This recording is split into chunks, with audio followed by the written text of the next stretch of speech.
Shalom, salam sejahtera untuk kita semua.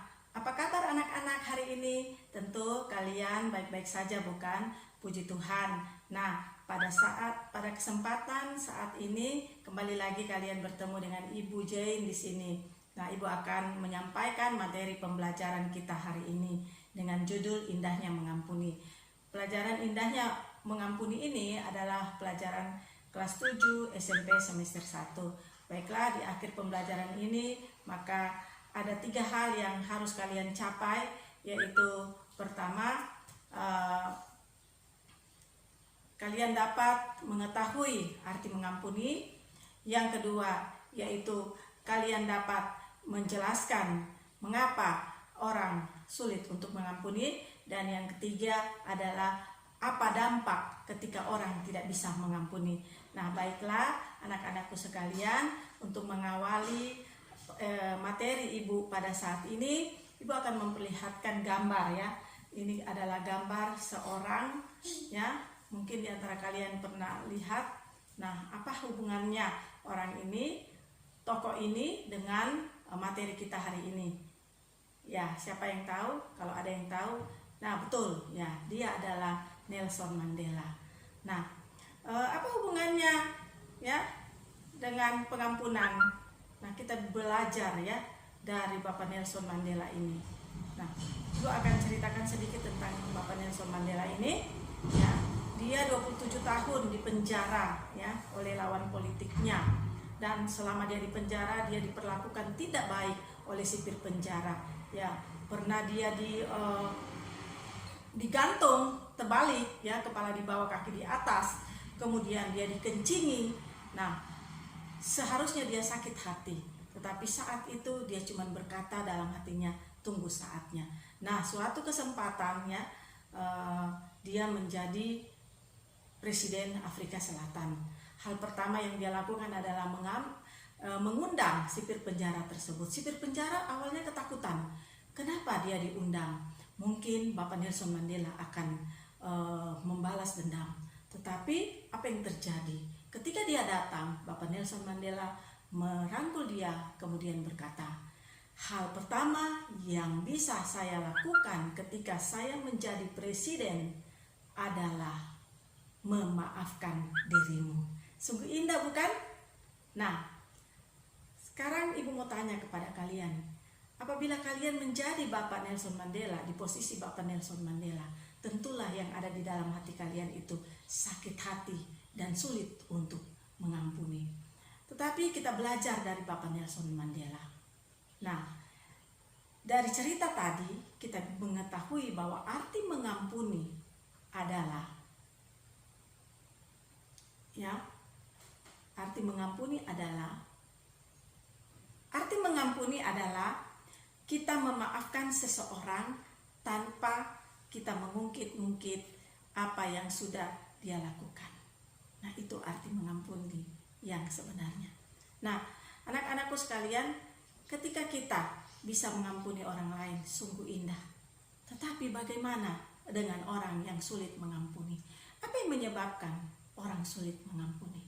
Seperti Bapak Nelson Mandela, dengan begitu sakit hati, mungkin ya, kalau seperti orang lain yang merasakan mungkin sakit hati, harusnya dia sulit untuk mengampuni, tetapi dia bisa melepas pengampunan.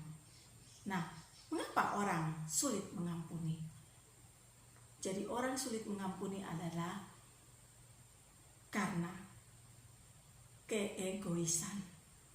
Nah, egois ini adalah bentuk keakuan ya, bahwa diri kita adalah sentral segalanya, bahwa kita merasa hanya kita yang benar. Sebagai contoh ya, ketika kita punya masalah dengan teman kita, kemudian kita marah kepada teman kita, atau sebaliknya teman kita marah kepada kita. Nah, kita pada saat itu kita tidak berpikir panjang. Seharusnya kita berpikir apa yang menyebabkan dia marah kepada kita. Nah, akibat pandangan kita yang cuma searah dari diri kita saja, tanpa pernah mengetahui pandangan dari orang lain ya, menyebabkan kita itu terus merasa benar, terus merasa kita paling benar dan orang lain itu yang salah. Sehingga ketika kita merasa benar, ada rasa kesulitan untuk memaafkan orang lain. Tetapi ketika kita melihat, memandang dari kedua belah arah, ya, bahwa kita juga pada saat itu punya salah terhadap orang lain, maka kita akan melepaskan pengampunan. Nah, jadi yang membuat orang sulit mengampuni yaitu keegoisan yang sering dilakukan oleh manusia. Nah, apa dampak dari kita tidak bisa mengampuni? Nah, coba kalian pikirkan, apabila Bapak Nelson Mandela tidak bisa mengampuni. Nah, dampak dari tidak bisa mengampuni adalah pertama, ya, kita berdosa. Ya, jelas. Kalau kita benci kepada orang lain, kalau kita marah kepada orang lain, dan kita tidak bisa memaafkan orang lain tersebut, ada hal-hal yang mengganjal di dalam hati kita, sehingga itu membuat kita berdosa. Yang kedua adalah dosa kita tidak diampuni. Kita boleh baca di Matius 6 ayat 14 sampai 15. Nah, kalau dosa kita sudah tidak bisa diampuni, maka begitu ruginya kita. Oleh sebab itu anak-anakku sekalian, ya, ketika kita punya masalah, ketika kita bermasalah dengan orang lain, maka kita harus bisa mengampuni. Yang ketiga, ya, doa kita terhalang.